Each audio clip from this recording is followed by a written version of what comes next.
I'm afraid our computer system crashed earlier today.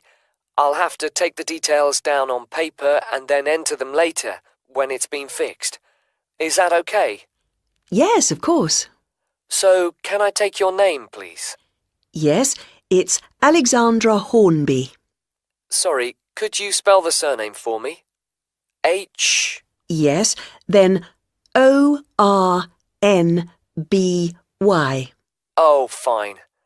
And then your address. That's number 28 Wood Road, which is in Ilford, I-L-F-O-R-D, and that's near Northchester. The postcode's NC1 2FR. Thank you. And do you have an account with us? I do. I've got the number here.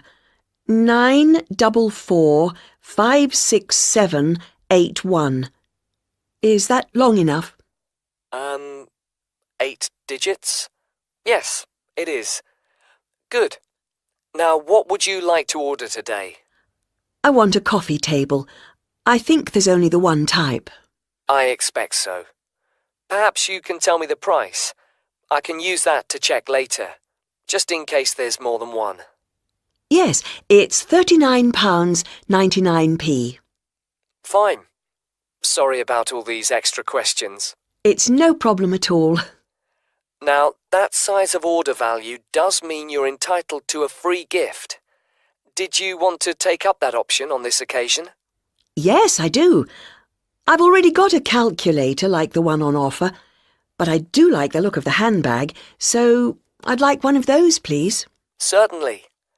And can I just check, as an account holder, you may have been sent a voucher. Oh, yes, for a discount. Let me see. The reference number will probably start with the letter D. It does, and it continues BR29. Great. Now, how would you like your order delivered? There's standard service within a week, and then express, which comes within 2 days, or special, which means it arrives the same day. Special would be ideal, but I know it's a bit expensive, so I'll make do with express, I think. Standard is very slow. It is, to be honest.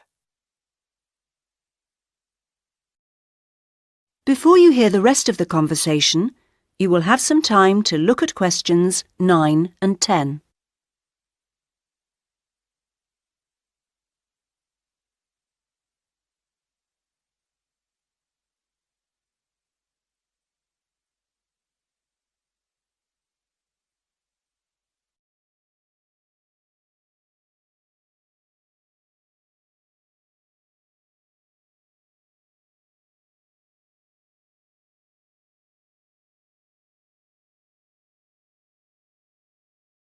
Now listen and answer questions 9 and 10.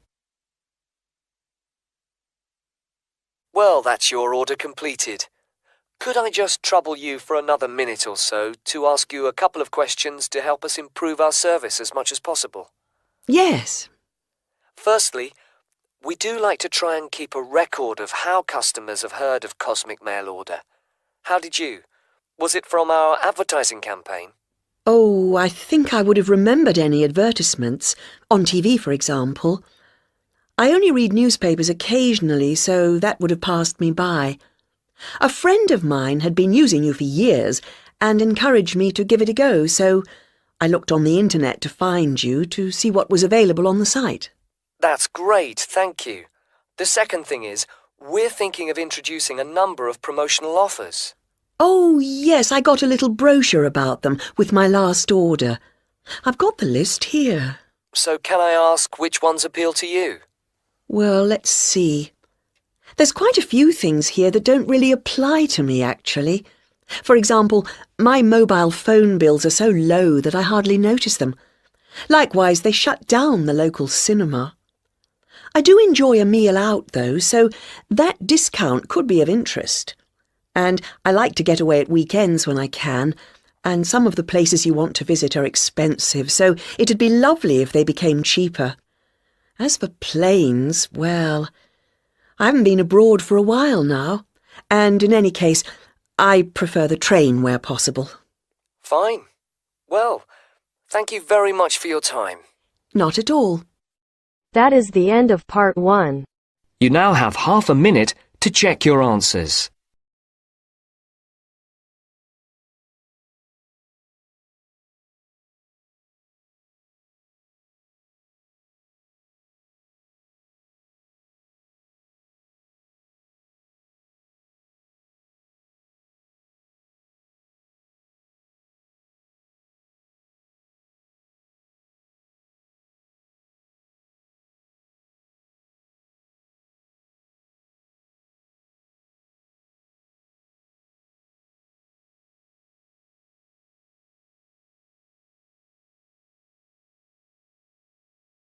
Now turns to part 2. Part 2. You will hear a trainer giving a talk to a group of cyclists. First, you have some time to look at questions 11 to 15.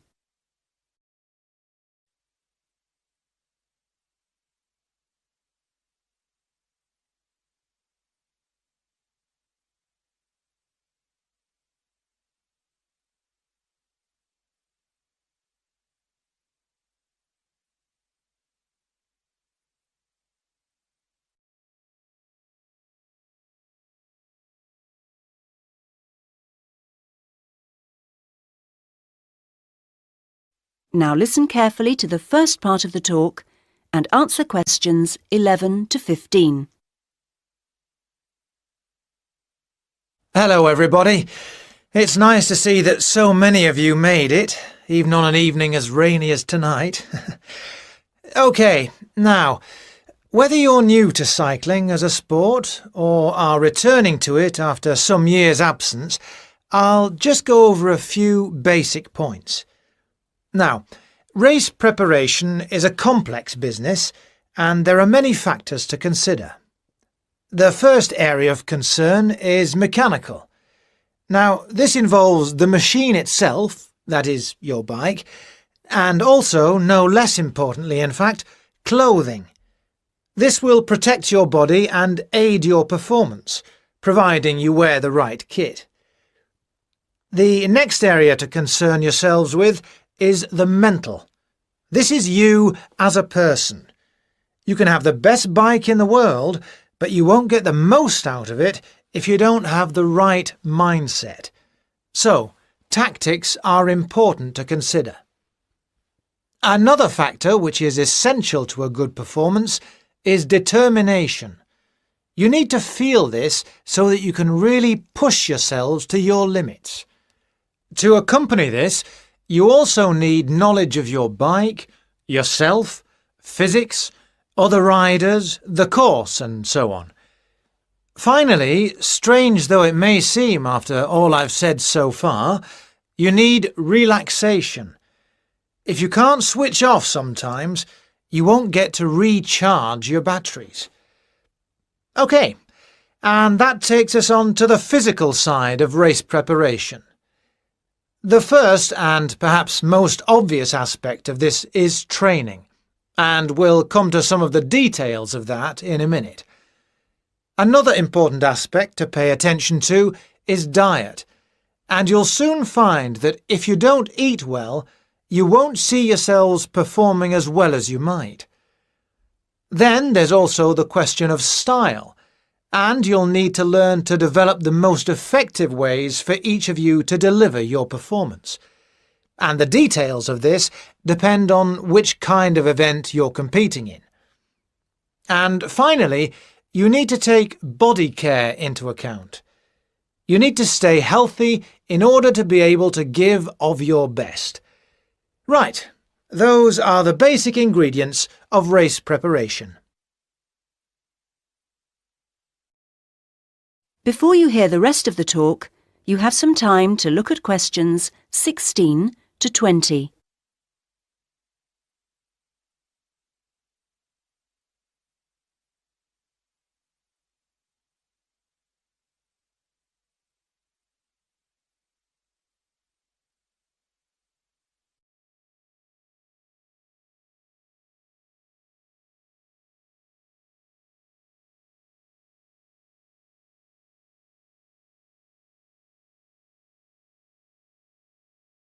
Now listen to the rest of the talk and answer questions 16 to 20. Now I'd like to turn your attention to some of the details of a good training regime and what you should and shouldn't do through the year. Let's consider various activities in turn. The first thing to think about is circuit training. This is an indoor series of gym exercises designed to work on all parts of your body. This starts as the racing season closes with the end of summer and continues right through the cold season, and stops you going off the boil when you aren't competing. It's extremely beneficial, although I would stress you do need a qualified gym instructor to tell you how to do it properly. Next, weight training. This is also very good for cyclists, and it tops up the natural strength that cycling produces. Exercises need to be arranged as part of a carefully calculated routine, and this routine needs to be sensibly followed. It's a good idea for continuity to carry on using weights throughout the year, as you can lose strength just as quickly as you can gain it. Something simpler and requiring no equipment is mobility work. While cycling has a great many benefits for the body, it doesn't work every part of it, and indeed keeps some parts locked in pretty much the same position. So exercises that involve twisting and turning and generally promoting flexibility are advisable before the start of each race throughout the summer season. Another important activity is pleasure riding. Perhaps this doesn't sound so important to you, but you don't race all year, and when you do race, it's pretty hard riding. So you can sometimes forget that cycling is actually basically a fun thing to do. So, when you hang up your racing bike at the end of the summer, get out another bike and go for some gentler, enjoyable rides during the winter. Weather permitting, of course. And finally, running. This is, of course, another sport in its own right, and for this reason some cyclists are rather sniffy about it. However, it is good exercise and maintains aerobic fitness very effectively. But it is rather hard on the knees and in different ways from cycling, so you're best advised to keep your running to out of the racing season and wrap up well against the cold when you do go. So, now I'd like to say... That is the end of part 2. You now have half a minute to check your answers.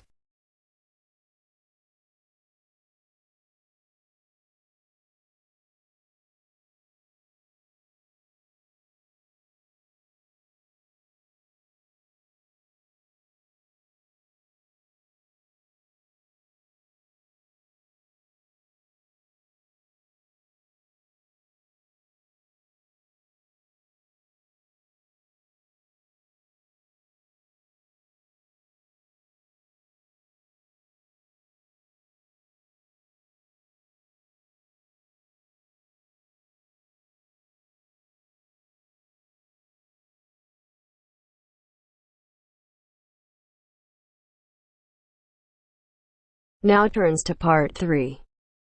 You'll hear a conversation in a university student services office. First, you have some time to look at questions 21 to 25.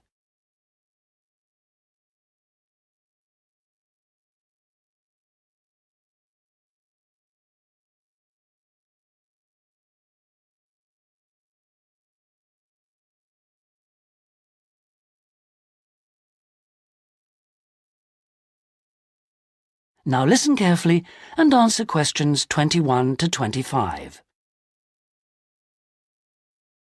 Hello, I'm Dawn Matthews. Yes, hello. I've been referred to you because I'm inquiring about the refresher courses that you run. I'd like to find out a bit more about them. OK. Well, we run quite a few different short courses for students who are either returning to study or studying part-time. Tell me about your situation. Well, I think that I really need some help in preparing for the coming semester, especially to build up my confidence a bit and help me study effectively because, you see, I've been out in the workforce for nearly 12 years now, so it really is a long time since I was last a student. Yes, it can seem like a long time, can't it? Well, let me start by telling you what courses we have that might suit you. Are you an undergraduate or a postgraduate, arts or sciences? Undergraduate, and I'm in the business faculty. Right then. Well, first of all, there's our intensive Study for Success seminar on the 1st and 2nd of February. Mm-hmm. It's aimed at students like you who are uncertain about what to expect at college and looks at a fairly wide range of approaches to university learning to motivate you to begin your study and build on your own learning strategies. That sounds good. What are some of the strategies that are presented? Well, we try to cover all aspects of study. Some of the strategies in writing, for example, would be improving your planning for writing, organising your thinking, and building some techniques to help you write more clearly. With reading, there'll be sessions aimed at getting into the habit of analysing material as you read it, and tips to help you record and remember what you've read. It really is very important to begin reading confidently right from the beginning. There's also advice on how to get the most from your lectures and practice in giving confident presentations, as well as how to prepare for exams. What about the motivational side of things? Well, there's a range of motivational exercises that we do to help the students feel positive and enthusiastic about their study.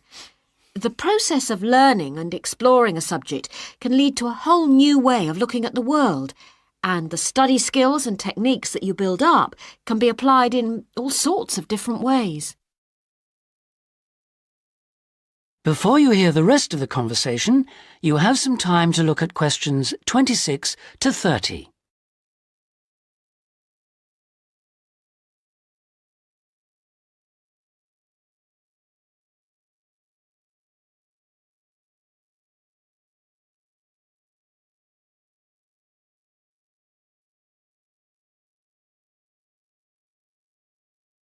Now listen and answer questions 26 to 30.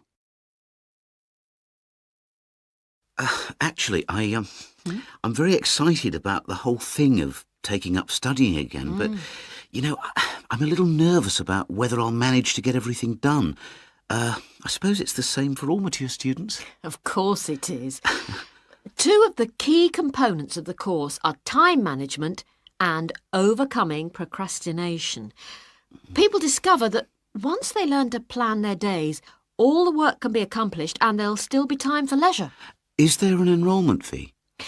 Well, just a minute, let's see. The cost is £30, which includes all course materials and morning tea. You have to arrange your own lunch. Well, that wouldn't be a problem. I already make sandwiches for my 3 kids and my wife and myself every day. I won't have to change my routine. No. Now, I need to tell you that this is a very popular course and it's essential that you book well ahead of time. In fact, the course convener tells me that there are only 5 places left. What other course might be good for me?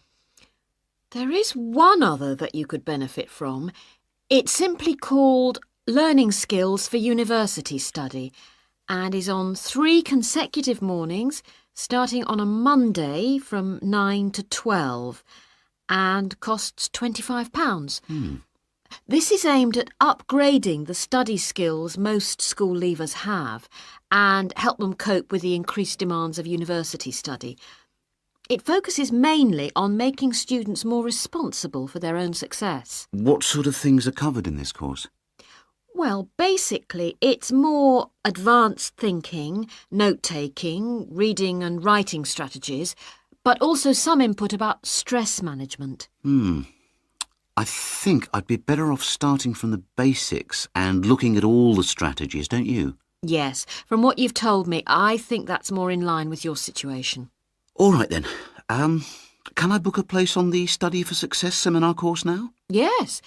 Let me just get out a registration form and take down your details. That is the end of part 3. You now have half a minute to check your answers.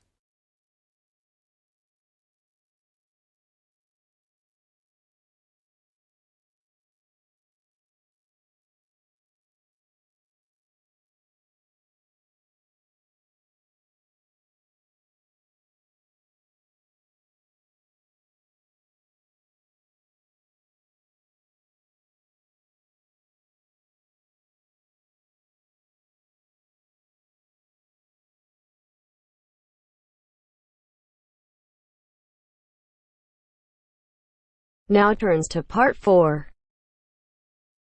You will hear a writer giving a talk about the different kinds of writing that the audience might want to try doing. First, you have some time to look at questions 31 to 40.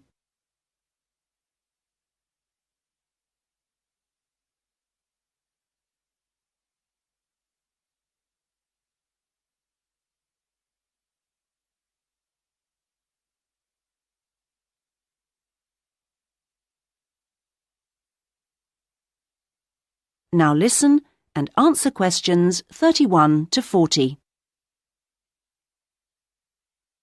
So, I'm now going to say a few words about the various different kinds of writing you may want to consider. Each has its own challenges and rewards, and it's really a question of seeing what suits you best. There are no rights and wrongs here. Let's start by considering the short story. Remember that a short story isn't just a very concise novel.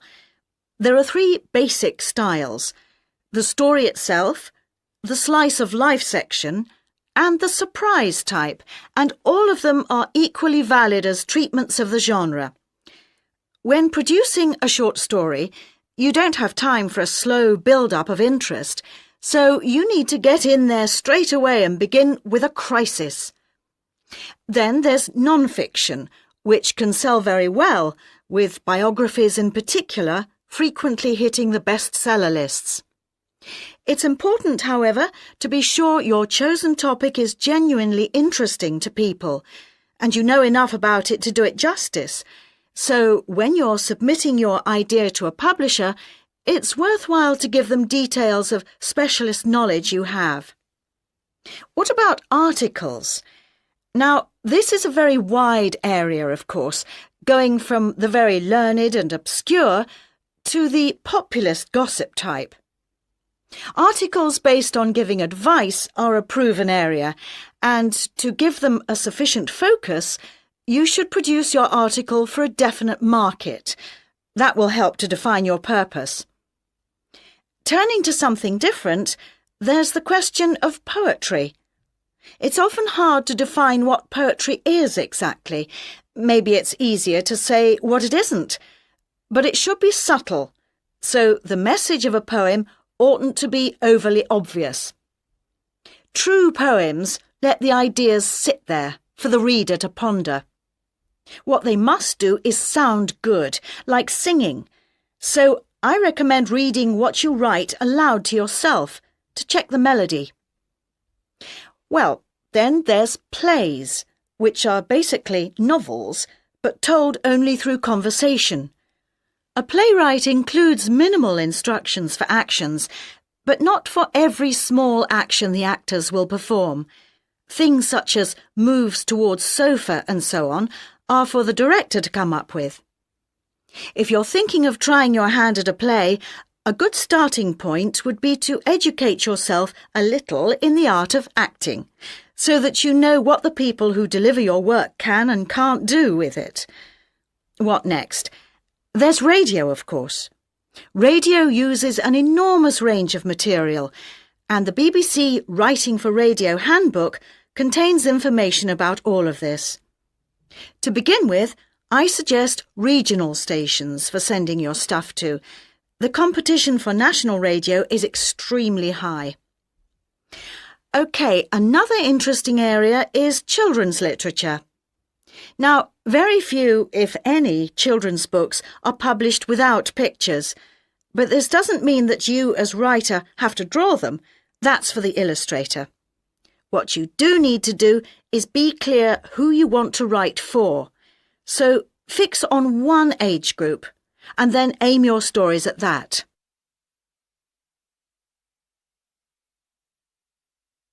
Right, I've saved what I consider to be the best and the hardest till last, the novel. Very long and very difficult to do well, but certainly not impossible, as any bookshop shelves will confirm.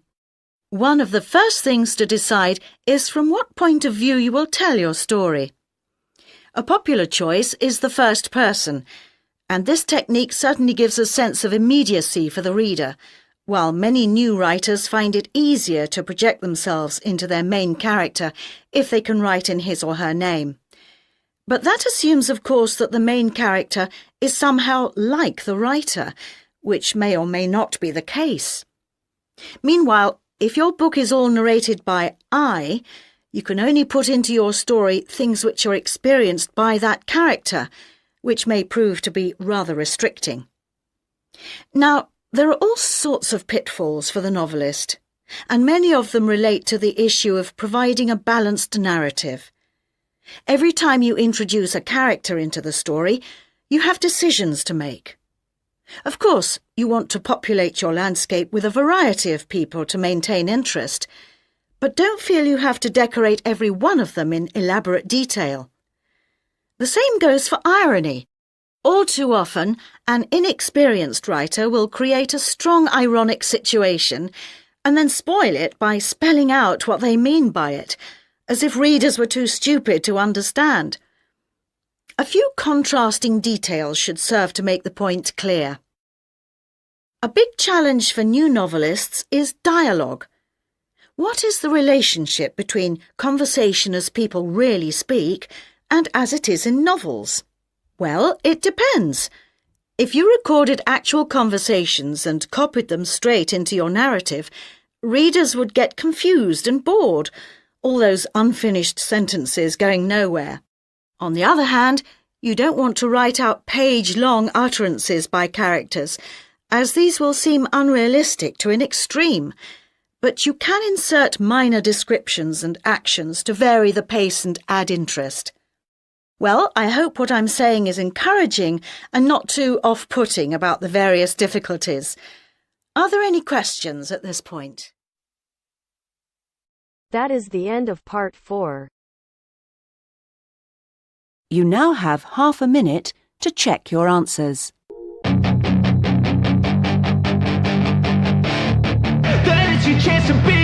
Hey kid, don't ever let them get inside your head. They'll tell you what to do